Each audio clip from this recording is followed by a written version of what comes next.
Board. Welcome everybody to the Family Biz Show. My name is Michael Palumbos. I'll be your host today from Family Wealth and Legacy. We are excited to have two people that I've thankfully spent some time speaking with and have met personally through the years through the Purposeful Planning Institute. And we're joined by Tom Rogerson, who has very illustrious career. I'm going to ask you to talk about that just a little bit in a second, Tom, and tell us about your journey. And Shawn, I just did that thing, Shawn Barberis. The name I apologize, Shawn. I just wanted to say something else that just popped into my head wrong. Shawn has, again, another great career and has done some really unique things with some software to help families out, amongst many other things. So I, ask you both to just talk about your journey. How did you get here, at this point, talking with family businesses and families of wealth? How did that start for you? So Shawn, why don't you kick us off and tell us about yourself a little bit. Sure. So how did I start working with families of wealth? It was during law school. I got a job down at a downtown law firm where I was doing estate and business planning for a lot of successful business owners. Obviously, as a clerk, I was still in law school. So I really got exposed to all kinds of advanced planning tactics and instruments during law school. So that was about 1997 that I started doing that. And I started to really work in that industry. And then when my wife and I graduated law school, we passed the bar in 2000. I actually started my own law firm in which I carried on much of the same work. I drafted documents, Krats, trusts, dynasty trusts, ESOPs, all that kind of fun stuff, buy-sell agreements, executive comp. And then folks kept bringing me their financial statements, their life insurance, and I was not qualified nor licensed to advise on financial and securities and insurance and so forth. So I got licensed and had a ton of fun and was a top 1% advisor for a number of years.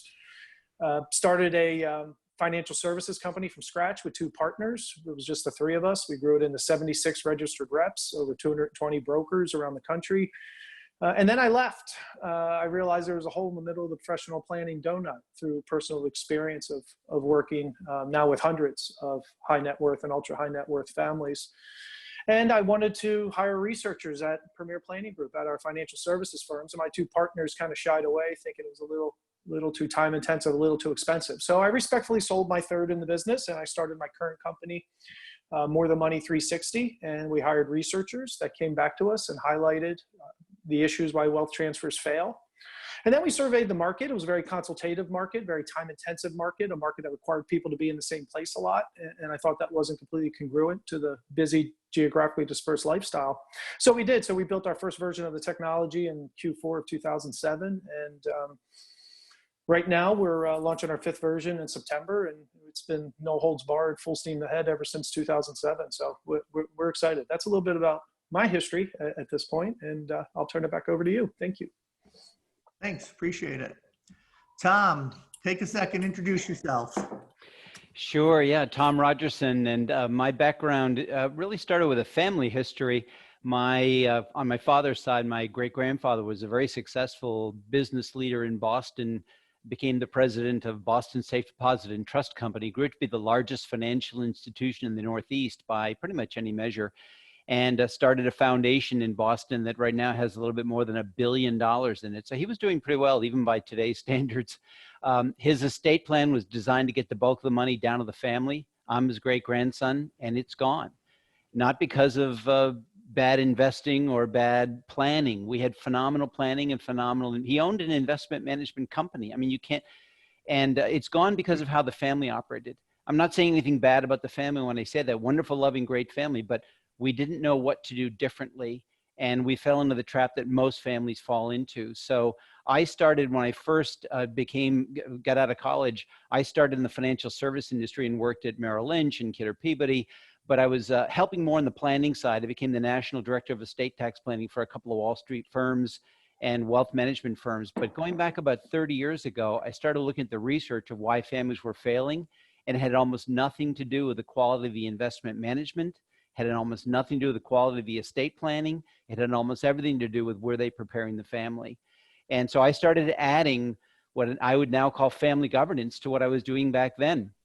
And I would talk about a generation skipping trust, but how do you introduce to the family?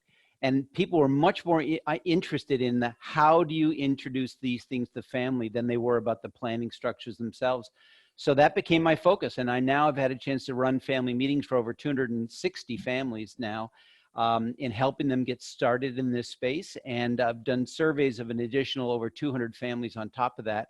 And now I just share that research and information with families. And my wife and I do it together, but we do it together in a consultative approach. Love it. Well, thank you both for taking the time and joining us. We spent a little bit of time together, the three of us, prepping to, what do we want to talk about, what excites us, and between the three of us, and Tom, throughout the strong families survive tough times. The tough times are upon us. How's your family? And I think that's just a powerful, question and a powerful metaphor for what is going on right now.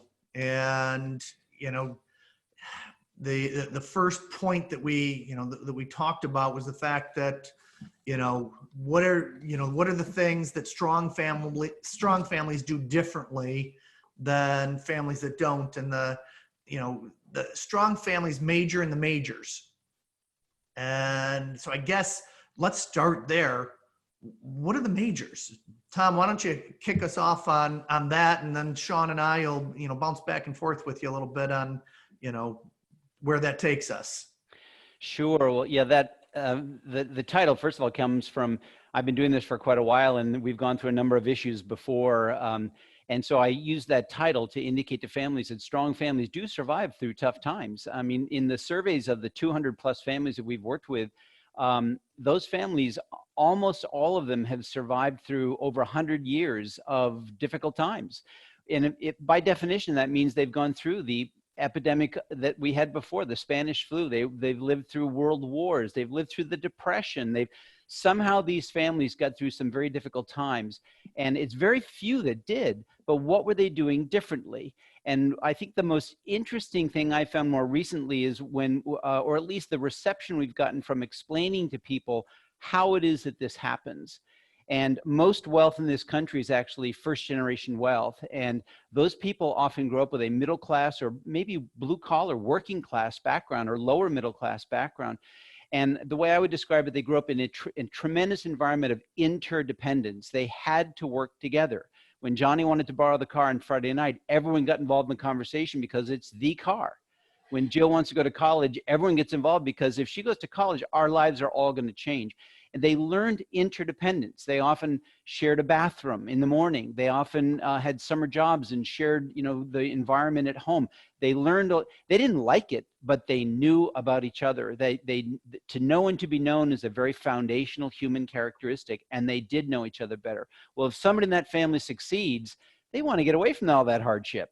And if they have financial success, they want to use that money, and very often do, to build independence in their family instead of interdependence. They give their children their own bedroom, their own bathroom, private school, summer camp, fewer opportunities to interact. They love each other, but they actually don't know each other as well. Their dinner table conversations are more social. How's your golf game? How's your tennis game? So what we're basically doing when we get together with families is, and we tell them this, and it's our mission statement at GenLeg, our mission is to introduce and reintroduce the family to itself repeatedly with metrics to measure results and success. And that's really the crux, that's the major. The major is they don't know each other as well as they could. And to change culture, changing it from the inside out is very difficult. They often need somebody to help them start the process of changing culture, see the vision, and then help them start the roadmap to get there. So that's a little how we do it. Love it. It's funny when you're talking about that. I'm working with a family right now that it's their very, it's the transition from generation 2 to generation 3, which is where a lot of these things start to show themselves, right? And what they, we're setting up a family meeting, and the family's getting together for a weekend, and we're just doing a 3-hour session. And, you know, they're like, we know how to do a picnic. We know how to do a family reunion. What are you guys getting in the middle of this for? And so one of the things that, you know, we had to explain to all members of the family is why. And it's, you know how to do all of the fun stuff, but it's that getting to know each other piece. There are people that don't know each other because people have married into the family. We don't know where their family came from. We don't know what their background is. And, it's time to reintroduce ourselves. I love what you're saying. I think that's just a great way of saying it, Tom. Shawn, so when you're thinking about these things and, the major on the majors and the tough times are upon us. And one of the things I love about both of you guys is that you both did some, spent time doing research and studying these things. What came out of the things that that you've looked at through the years? Yeah, so back in 2007, when we hired our initial researchers, we identified the 6 reasons why wealth transfers fail. And as Tom mentioned, none of them have to do with the finances. So the number one issue that we identified is communication and the lack thereof. So we break it down in our digital system, in our technology, we literally break it down step by step. We start with what is meaningful communication. Define what that means. Well, it's open, it's honest, it's respectful, you're listening, right? So let's establish the ground rules of what meaningful communication is. And then we take the family through a number of our exercises in our technology to identify their social styles, identify how they prefer to communicate, how the others in their family prefer to communicate, and identify those styles, and then learn what the positives and negatives of each style is and how you can adapt your communication to reduce conflict, increase the level of meaningful communication. So number one would be communication. That's majoring in the majors. That is the lifeblood of a successful wealth transfer. And the hundreds of families that we've consulted, that is where we start. And also my clients will get tired of me here saying that communication is a process, not an event, something that you need to continually work on. So every single family meeting that we do, and in between in our exercises, we're always focusing on communication. But some of the other things are shared vision. A lot of our research indicated the next generation felt dictated to. They wanted to have a voice in what the vision of the family was. And so we all know that we don't react very well when we're dictated to, but when we engage those and they feel that they have a voice. So that's one thing we do. We get the family having a conversation. We spark that meaningful dialogue after creating the focus on communication. Now, what are we going to communicate? Well, let's communicate together about creating a shared vision, because that's to engage the next generation. But specifically for family businesses, which we consult a lot with, we take an approach of providing system and process, not only through our technology, but taking an approach of beginning with the end in mind, working inside out. What is the impact we want the family business to have on the family? And once we decide that, we can then have more clarity about how to properly manage the business asset. So as far as majoring in the majors, I would say communication, shared vision, working inside out, and certainly having system process and making it consistent, getting everybody into a rhythm. What we do is we spend 30 minutes a month with each one of our clients, and they know every month they're spending 30 minutes with one of our 37 advisors to be able to move that conversation along. And that touching them every month really creates a rolling thunder of momentum. And then you have the family meeting, which is just an enormous explosion of communication. But that's where we start. That's how we major in the majors, is focusing on that communication, vision, and system and process. Great. You talk about the begin with the end in mind, or working, what did you say, from the inside out? Yeah. Outside in? Working inside out. And I do have to give credit to Lee Brower. Lee Brower from Powered Wealth is a friend of mine. I think that's his term. Yeah, that's his term. Sure. I know Lee from Strategic Coach. Yeah, that's how I met Lee, was through Strategic Coach in Chicago. So that's a big part of how we approach it. And obviously, we have a tremendous focus on governance. We have an entire project dedicated to governance. And that element also is something that I think the successful families look at. How are we going to resolve disputes? How are we going to make decisions? Let's do it proactively, not reactively, before we have emotional damage. And we need to bring in Tom Rogerson's wife to help us out.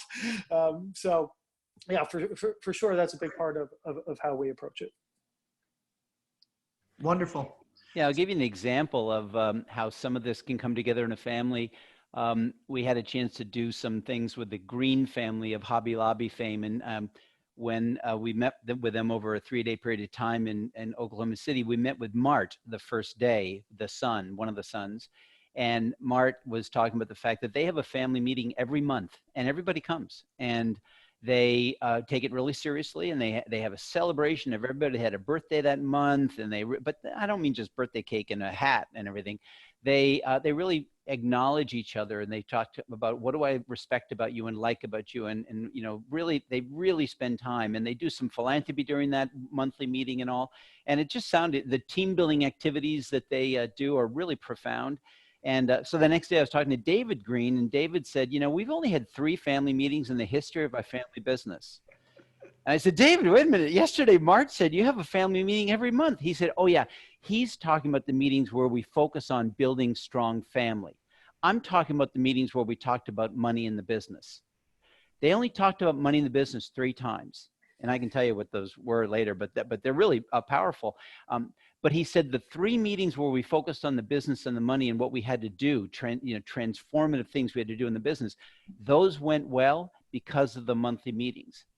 The 3rd day I had a chance to meet with one of the granddaughters and her new husband. She'd been married a little bit more than 6 months. And her new husband was saying, this family's incredible. I can't believe how connected I already feel. Months before I got married, they were inviting me to their family meeting, and they know me well. I know them well. I feel really connected. And then he said something that I think is one of the best lines I've ever heard.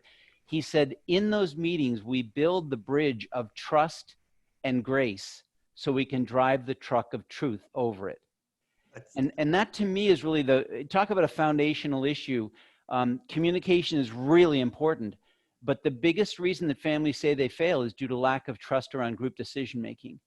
And so how do you build trust? And they do it very intentionally on a monthly meeting basis. And that it's those kinds of activities we're trying to bring in. How do you build trust? Because the natural tendency is for people to triangulate. If I've got a problem with my brother, rather than go to my brother, I'd go to my wife and talk to her about what she thinks. Now I get support. Now I've got a union. Before I had a belief, now I'm right because she agrees. And so I've just caused a problem with my wife's relationship with my brother. And she doesn't even talk to him about these things. How do we help families get around that? And that's what my wife and I, when we get together with families, we really need to, that is a major, that when we get together at the family meeting, we've got to focus on how do we get them being able and willing to speak truth to each other and get into a place of safety where they can do that so that they can communicate. Yeah, and that makes so much sense. And when you think about, you know, the 3 circle model that was, you know, that came up years ago, you know, the family, the business, and ownership. Right. And it gets so complicated. And the reason why it gets so complicated is that communication and trust. When we just have the business and I can go home and I don't have to worry about those people that I work with. And, you know, we can, you know, the really great businesses, they get really good at communication, right? And we know that from studies over and over again.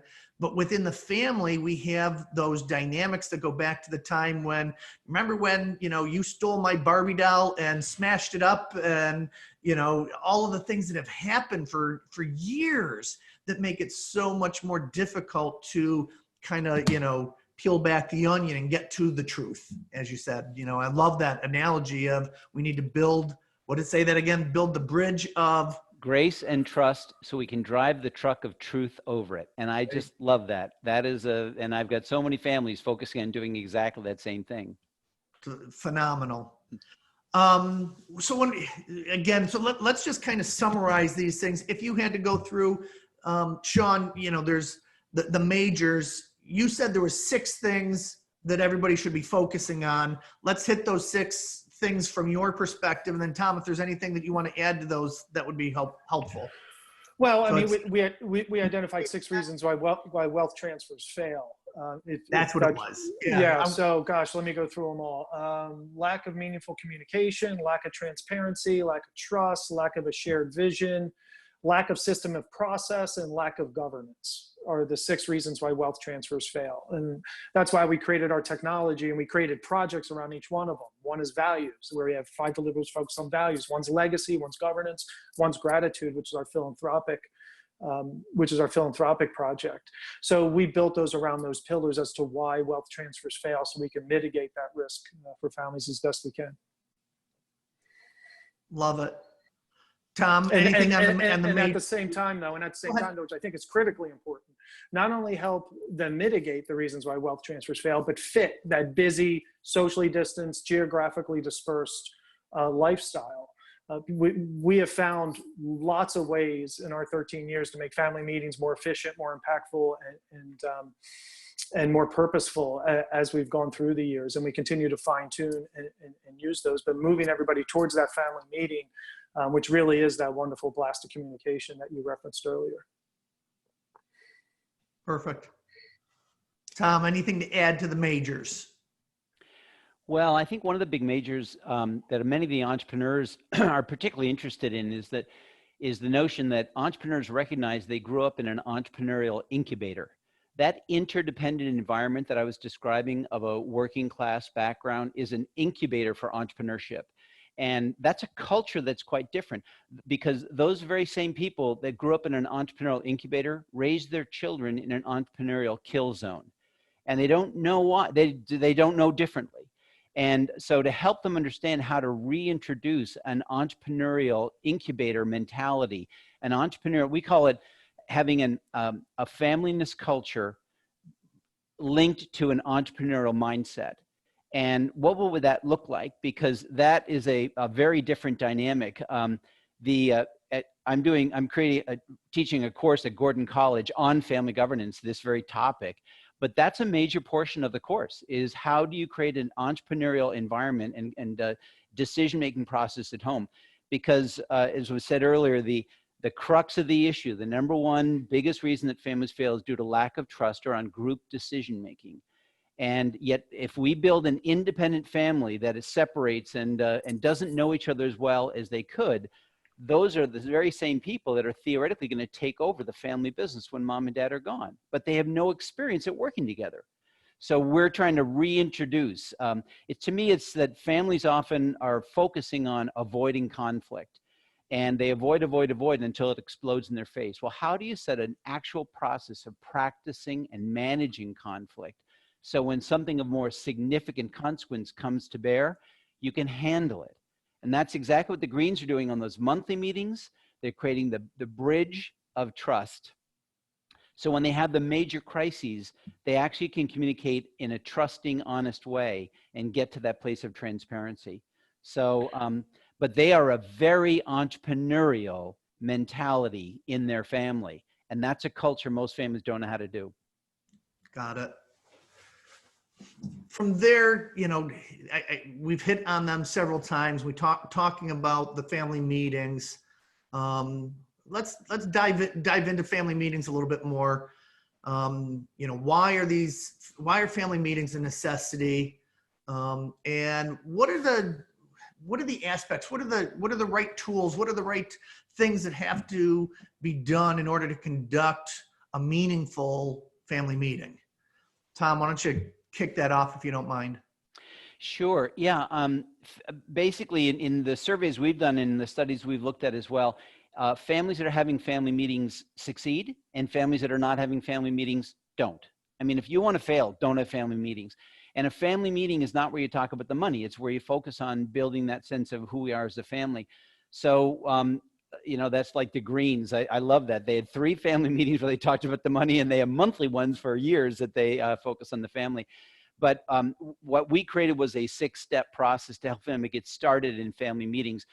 For years, I had people that would come to the presentations I was doing, and they would take copious notes, these husbands and wives, and they'd write down all these ideas, and they come up and clarify them, make sure they're really set.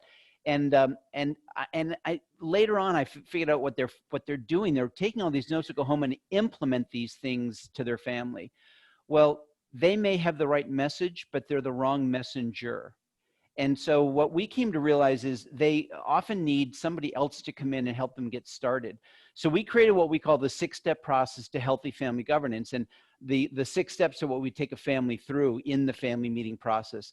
Step 1 actually happens before the meeting. We do an assessment of everybody in the family. We give them a series of statements that they read, like our family makes decisions really effectively where everybody feels heard and seen. Okay, on one side of the page, how important is that statement for your family to accomplish? And on the other side of the page, how well are you doing at it right now?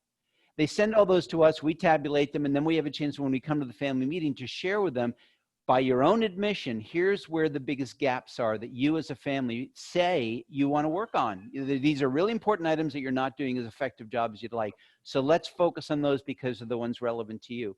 So that's step 1, the assessment. Step 2 is when we get to the family meeting, the education process. They need to understand why our family's failing as a group. So there's a level playing field. And during that education process, we share them the results of the assessment. Third step is we do think that they need a leadership style assessment of how they approach a topic. That communication issue that Shawn was talking about. I approach the world differently. I see it differently, and I say what I saw differently. And very often, what you disagree with about me is not what we're arguing about. It's how we're arguing about it that was causing the disagreement. So we take them through an assessment so they can learn how to do that differently. And then we take them through a style shifting exercise. The 4th step is a values exercise. What do we believe in? What do I believe in? And where are the shared values attributes to come up with? And sometimes a shared value by most people is divisive to the rest. Well, how do you handle that? What do you do with that? All of this leads to them having, starting to come up with as a group action steps. What can we do about it? And the final step is then how do we put a plan around this where the estate plan actually takes into account the purpose of the family as articulated and created by the family meeting process. And the last piece of that was a number of years ago, an attorney named Marvin Blum and I thought, one thing we're seeing in families that are succeeding, they're not only doing family meetings, they're endowing the process. And we created a trust structure called a FAST, Family Advancement Sustainability Trust. And we wrote an article in the Trust and Estates magazine a number of years ago, 3 years ago about this. And it's really a trust to endow the family meeting process, because the idea is if we're doing family meetings and they're going really well, when mom and dad are gone, the family will keep doing it. Wasn't happening because we went from 1 couple organizing and paying it for 3 couples maybe now with 3 kids organizing, and they weren't doing it. They were saying, I got other things to do, I'm busy. But if it was endowed, they were highly likely to keep doing it, because if one of them couldn't do it this year, the other 2 are saying, hey, we'll miss you, but we're spending your share on this year's meeting. And guess who wanted to be there the next year? All 3.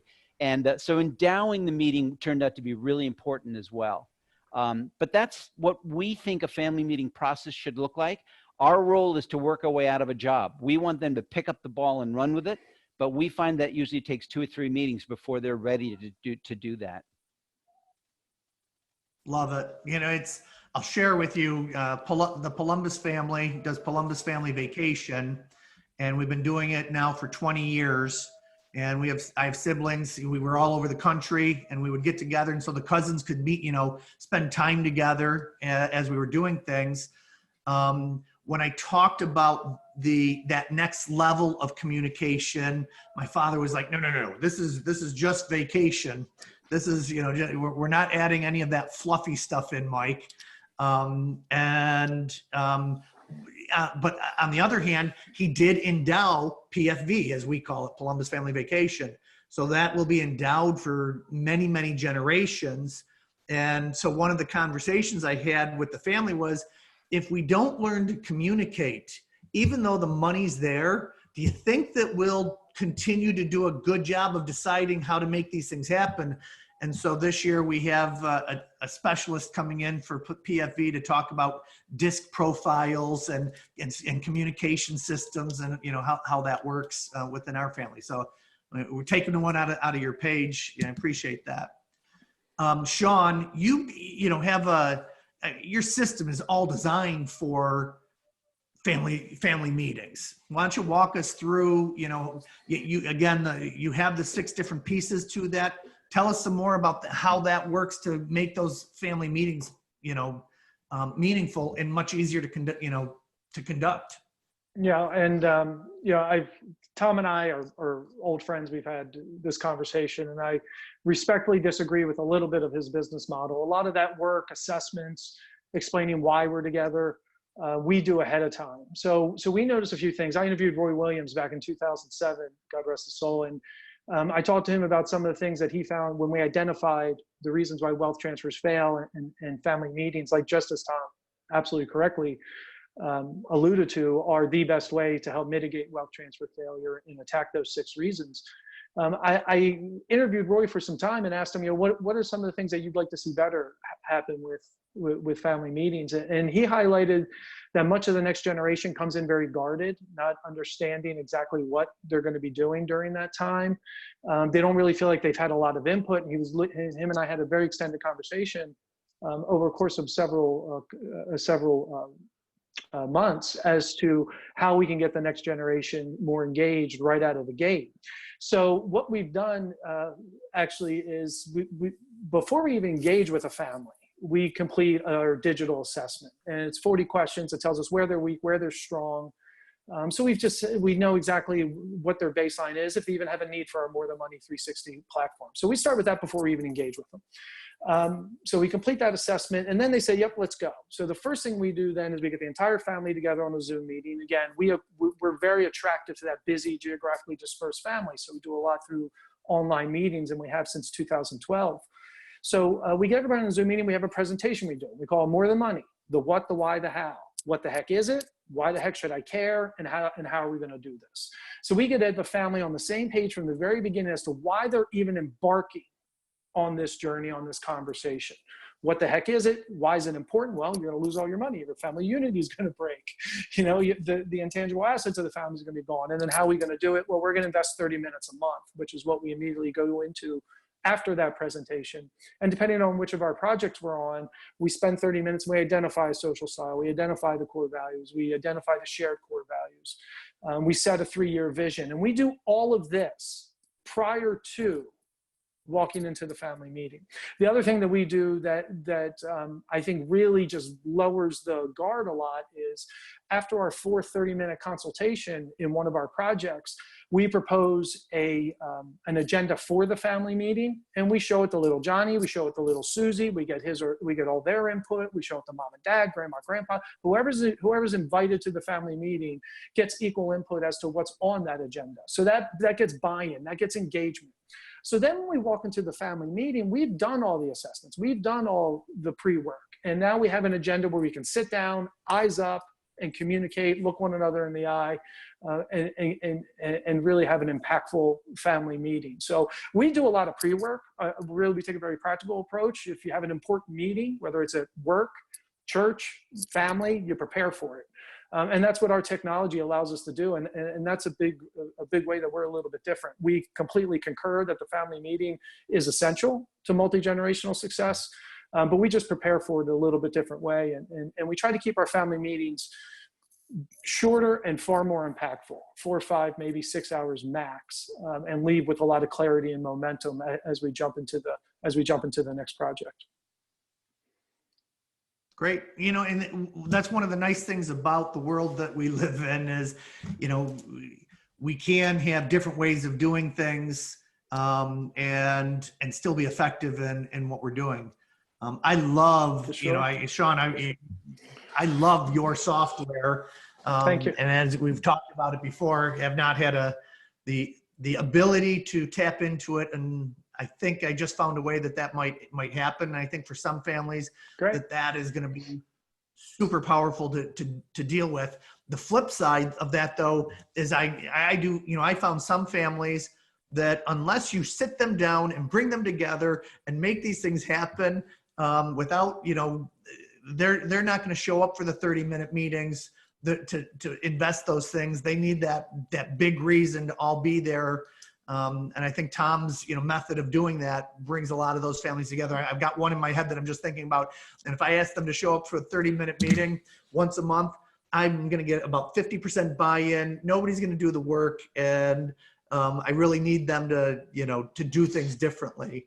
We don't have that.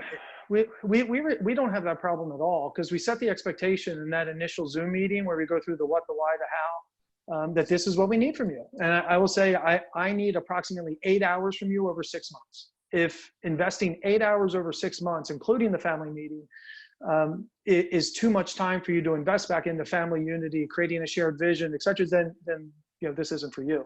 But if you can spare 8 hours over 6 months, then we're going to make a tremendous amount of progress. I have a family meeting July 2nd with a family that engaged with us June 26th, and we had a meeting yesterday to finalize the agenda. And we look back over the year, and they can't believe the the progress they've made in a year, because we take this baby step approach. You take 1,000 baby steps, you look over your shoulder, and you've walked a mile. And that's a big part of how we do it. So we have tremendous engagement on those 30-minute consultations, because it's also convenient. I have the next generation that will do it if they're walking down the street in Manhattan headed to a meeting. My rule is, I don't care what you're doing, as long as you're clothed, and you give me 30 minutes of focus a month. That's all I care about. Or keep your camera off, either way.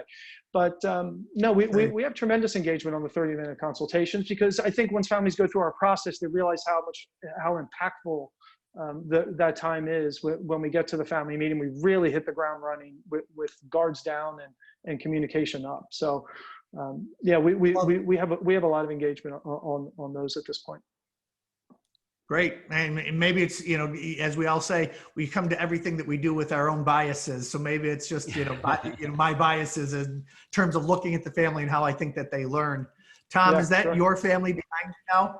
Yeah, you prompted this. You had mentioned the vacation thing, because we float a number of ideas at a family meeting, because we want the next generation to buy into the idea.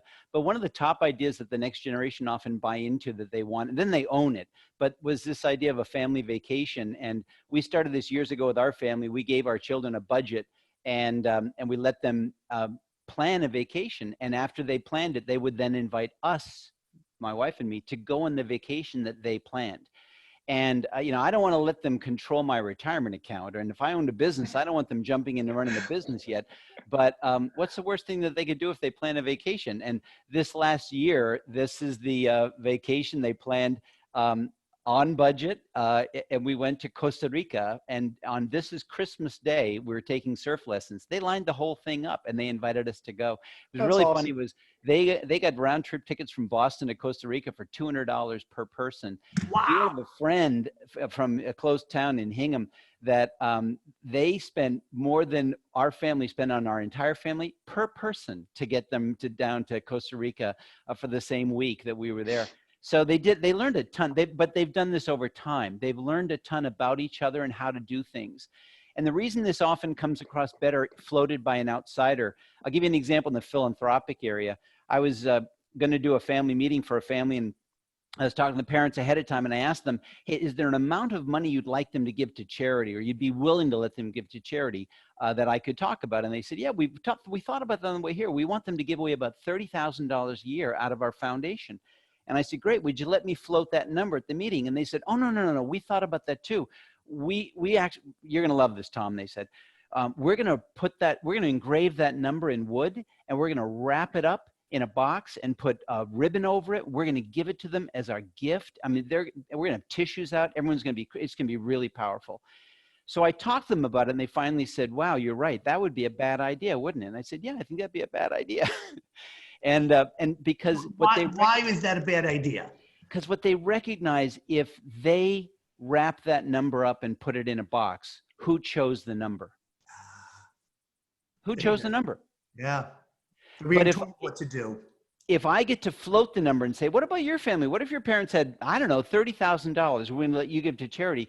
Could you do anything meaningful with that? And to watch the children sit up and look at the parents like, hey, would you be willing? And the parents are able to sit back and say, hey, guys, it's a lot of money. We'd love to, but could you do anything meaningful? To watch the children try and convince the parents that they ought to invest this $30,000. Same number we're trying to get to, but how we get them where they want to go, we think is as important as where we're trying to get them. And so that's where an outsider can do these things. I'm not trying to pull the wool over anybody's eyes, but how these ideas are, we want the children, we call it BOE, buy-in to ownership to empowerment. If we can float the ideas and they choose it, they own it. If they own it, they're empowered by it. And ultimately, where we're trying to get families, the reason we call this whole title, Strong Families Survive Tough Times, to feel known and to know others and to feel connected and a sense of place and purpose creates a much higher sense of resilience in people. No matter what the struggles are they face with, they can get through them. And to hear the history of the family, to know what our family has gotten through before. How did grandma and grandpa get through the Depression? How did they get through the world wars? How did they get through the loss of a child? To have a family that knows those things and allows them to individually be more resilient today and more resilient as a family. And it's those activities. So this looks like a lot of fun in the background, but in reality, it's what makes the difference. And the families that have grown independent to the point of estrangement haven't built the interdependence that we're trying to reintroduce to the family in this process we take families through. Love it. Thank you. Shawn, just an example or, a story without, names or families or whatnot, but could you just, kind of guide us through, maybe some of the examples of things that you've done with families and, what the reactions were? Yeah. That Specifically, give me a little more specific. I guess I would go through a success story using the software. What are some of the things that you saw coming, as families were building upon these things? What are some of your favorite stories to share with other families? Well, I think one of the biggest things is a lot of families want to have this conversation. They don't know how to have this conversation, just as Tom alluded to. And if you look at the data and research, at least the data and research that we've done, they're looking for someone from the outside to provide that process structure and that spark. And that's really what we do through our technology, and not only through, and obviously through our family meetings, is provide that system, process, and spark. We have families that are blended, that are recently blended, that have hired us to kind of come together as one family. So the 28 families we have now, I think a good 8 or 9 of them are blended. A larger number of them are family businesses trying to figure out exactly how to liquidate the family business. They realized little Johnny was not interested in the business, but maybe little Susie was, and that really surprised them. One company in specific, they were really surprised. And part of this is that this can be a self-realization and also a family realization process. Just like they realized the daughter was more interested in the family business than the son. That happens almost with every single family we engage in. They learn something about a family member that they didn't know. So there's lots of success stories from elevating communication. We also coined the term active gratitude. We think stroking a check is incredibly generous, but what's in the best interest of your family multi-generationally is actively participating in philanthropic events together, getting your hands dirty. I have one family who one element of their shared philanthropic vision is animals, and there was a 5K run or whatever it was, and they volunteered to hand out water bottles to the runners. And they just got real silly, save Fido, they throw somebody a runner bottle, this is for Garfield, they still talk about this day. They did it 7 years ago. And they still joke about it, but that's a wonderful way to teach that wealth is a social responsibility, to teach gratitude over entitlement, and also to create shared experiences of value and strengthen that family unity. So we have lots of success stories. I guess the biggest success story is we have 100% client retention rate since 2012. So folks keep coming back. We're doing something right, but for each family, it's different what that success is, because each have different goals, each have different visions. So we've seen those successes manifest in a number of different ways over our years of working with families. Love it. Yeah, I don't think you can go much further than 100%. We're proud of that for sure. We're proud of that for sure. Love it. We and something you said kind of pairs off of the creating that mindset, that the family entrepreneurial mindset that I do believe that makes such a big difference, Tom, when you give us that picture of the one generation is they're scrapping their way to the top, and we want to make it easier for the next generation, and what you're actually doing is taking away a lot of the things that got you there in the first place. take a second to, what are some of the other things? Why do most entrepreneurs fail at doing it? What are the biggest issues there? I think the biggest thing that I run into is that they're in that conflict avoidance modality. So they're not really dealing with these issues, and they're letting their children just kind of grow on their own, as opposed to really intentionally raising creating that environment of entrepreneurship. They want their children to take control of the business, interestingly, because if you talk to the children want to take control of the business, but the two of them never communicate about it effectively, so they don't. And so I think that we're finding like the entrepreneurship issue is particularly of interest for the entrepreneurs that we're dealing with are saying in many cases, gee, we feel like so many people say to us, hey, you built your business, now it's time for you to do good. You ought to start doing philanthropic work. And they're often saying, no, I built the business. I'm providing jobs for people. I'm providing self-esteem. I'm growing communities. I'm already doing good. These people are also very philanthropic. But how do I get my children to recognize the importance of taking over this business to take care of this ecosystem I've created? And so that whole notion of entrepreneurship to me is really a critical one.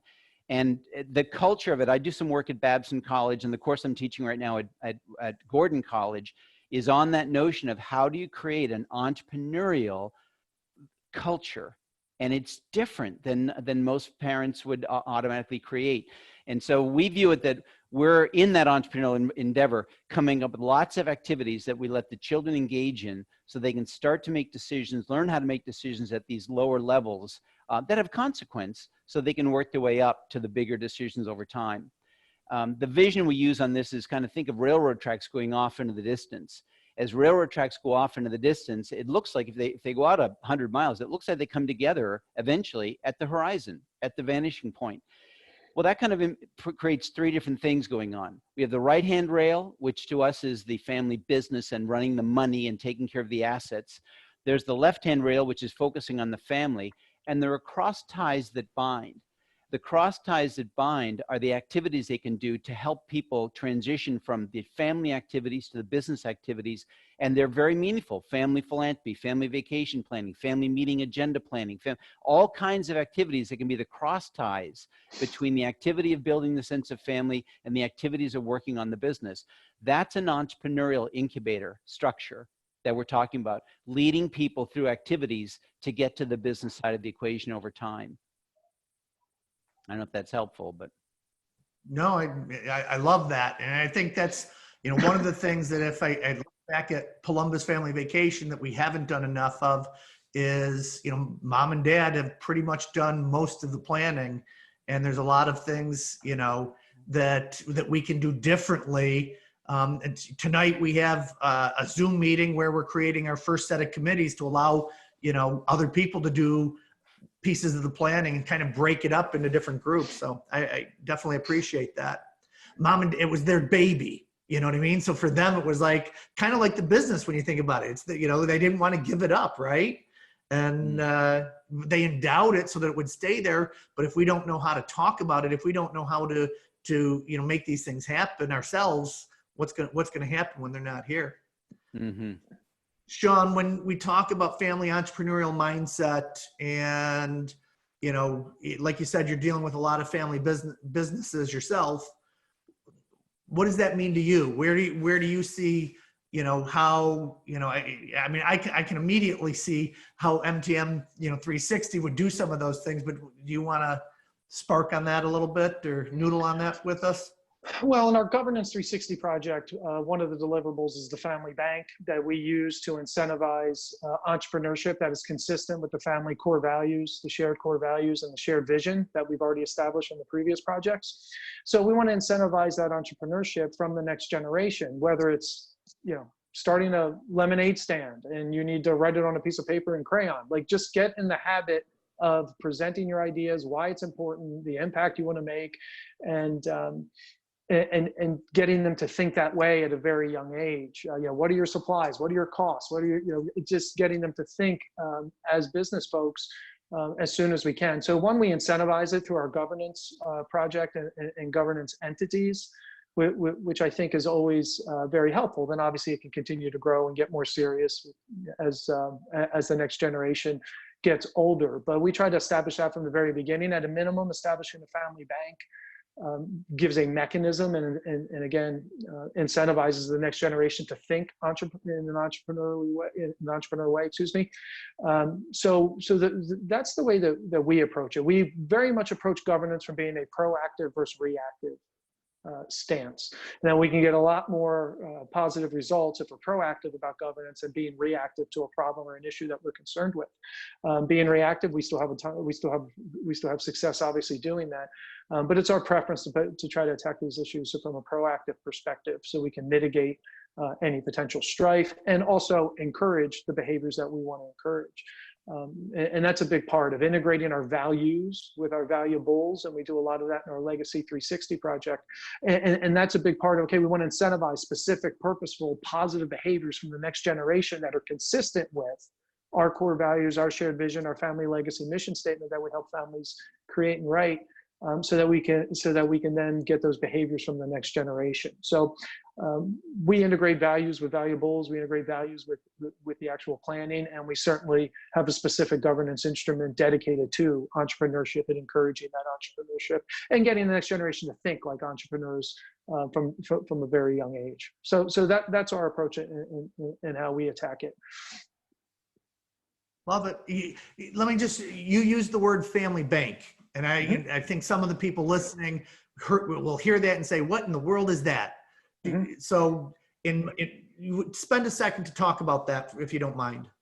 Yeah, so it's just a trust, and the trust has certain parameters as to when it will loan money to one of the family members for a business idea. It sets forth criteria that the potential business needs to meet.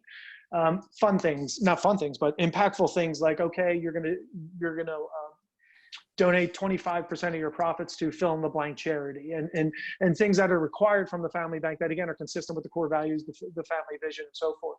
So we integrate those into the documents. We put some assets inside that trust that are available to be loaned for entrepreneurial ideas that again are consistent with the terms set forth in the document.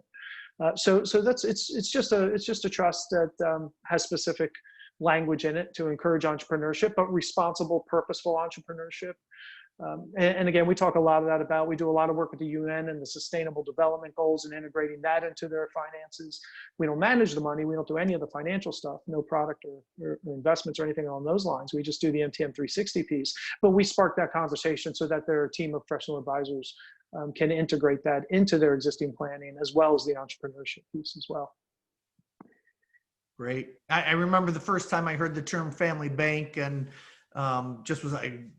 didn't make any sense. So I appreciate you kind of describing that for everybody here. The first time one of the family members that I was working with in a family in Chicago heard of the idea, one of the cousins was complaining to his other cousin that, gee, we need a hockey rink in this town. It'd be so much easier because, if you're a young kid on a hockey team, the ice time is usually at a rink about 3 towns away at 5 o'clock in the morning. And he was like, we need a rink in this town. It'd be so much easier. And he said, his cousin said, that's a good investment idea. You ought to bring it to the family bank. And he said, what's a family bank? He says, well, Grandpa set up this trust and Uncle Joe, he's the chairman of it. And they're looking for investment. That's an investment. You got to bring it to them. So this little kid goes see Uncle Joe, says, Uncle Joe, I think we ought to invest in this hockey rink. Uncle Joe says, great idea. Where's your business plan? And this 14-year-old kid says, what's a business plan? Exactly. That's exactly right. That's exactly right. And he paired that kid up with an uncle and aunt to write a business plan. So they said they were teaching two generations at the same time how to write a business plan. But he came back and he came to the family meeting to give his presentation, a financial rite of passage for a 14-year-old in that family. How many families have a financial rite of passage for a 14-year-old? Right. And he decided not to invest in the hockey rink because he heard other people talking about rate of return. He's like, rate of return, what's that? I just want a hockey rink. And but it was a great lesson. What's interesting is that he was learning by doing, and that's really the crux of when I say entrepreneurship. What's an entrepreneurial mentality? Entrepreneurs are people that tend to do to learn. Mid-level managers that seem to never be able to rise and get out of their way are people that feel like they need to learn to be able to do. So they get degrees and all, and they learn in a shaped environment. It's very hard to be entrepreneurial if you've learned in a shaped environment, because entrepreneurship is very unshaped.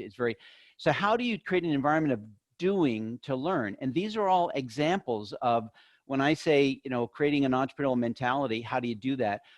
Most entrepreneurship programs in the country are not actually teaching entrepreneurship. They're teaching mid-level management of small companies. Once you have an idea, how do you finance it? And then how do you run it? And how do you manage resources? And how do you hire people and fire people? And then how do you have an exit strategy? That's small business management. That's not entrepreneurship. Entrepreneurship is, think of a circle with 4 parts to it with a middle donut. And the 4 parts are the practice of play. Do I have a free and imaginative mind? You can teach these things. The practice of empathy. If I get to the airport and there's a 2-hour line for security, do I just get in it and play Sudoku, or do I think that's a problem? And actually, and what do I see the problems in society? How do I look for those and see them and be more open-minded about that?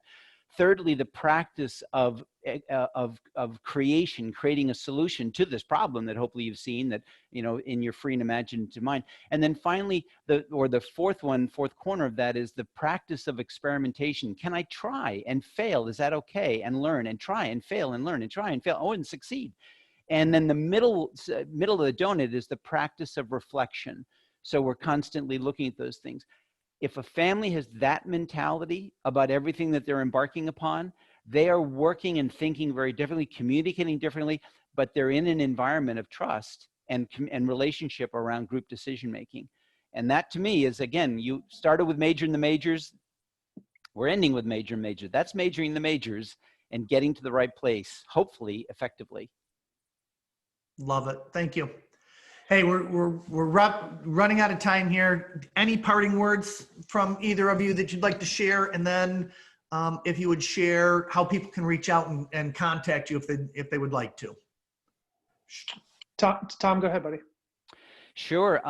Yeah, you can reach us at GenLegCo for Generational Legacy Company, GenLegCo, GenLegco.com. That's our website. I am Tom at GenLegCo. My wife is Kathy with a C at GenLegCo. She's a relationship coach. And so she is the one that I do the kind of big picture work in the education. She actually dives into how we're going to get Johnny and Mary actually being able to communicate on the hard issues together, one-on-one. And so that's how you reach us. Great.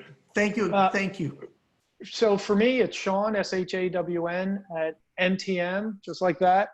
There's a hyphen in between, and then 360, MTM-360, Shawn at MTM360.com. Phone number is 410-928-7420, 410-928-7420. So thank you. I appreciate both of your time. This was great. Like I always say, I wish I could do 3 hours of this, but I don't think most people would want to sit down and listen to 3 hours of us pontificating. Thanks a lot, Michael. Appreciate it. Have a great day, everybody. Go ahead, Tom. Well, I was just going to say, if anybody would like, I spoke at Heckerling this last January, and the paper I wrote to accompany the talk, I can send it to people. So if you'd like a copy of that, just email me and I'll send it to you. Beautiful. Thank you for joining us on the Family Biz Show today. We look forward to seeing you next week on the next episode. Have a great day, everybody. Thank you, Michael. Thanks, Michael.